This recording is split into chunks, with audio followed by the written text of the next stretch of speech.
බුදුරජාණන් වහන්සේගෙන් ඇහුවේ දෙවි කෙනෙක් ඇවිල්ලා ස්වාමීනි ඇස් දෙන් ලැබෙන්නේ මොනවද උනොත්ද? දීපදෝ හෝති චක්කුදෝ. පහන් ආලෝක පූජා කරනකොට ඇස් ලැබෙනවා. ලස්සන ලැබෙන්නේ මොනවද උනොත්ද? වස්ත්‍ර දුන්නොත් ලස්සන ලැබෙනවා.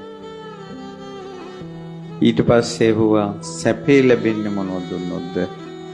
යාන වාහන දුන්නොත් සැපේ ලැබෙනවා. බලය ලැබෙන්නේ මොනවද දුන්නොත්ද? ආහාර දුන්නොත් බලය ලැබෙනවා.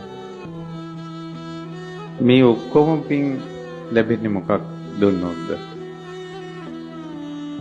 නිවහනක් දුන්නොත්. සියලු ආනිසංස එකවර ලැබෙනවා. බුදුරජාණන් වහන්සේ වදාළා යම් කෙනෙක් අන් අයගේ යහපත පිණිස ධර්ම අනුශාසනා කරනවාද ඔහු අමෘතය දන් දෙනවා. දෙන දේ ලැබෙනවා.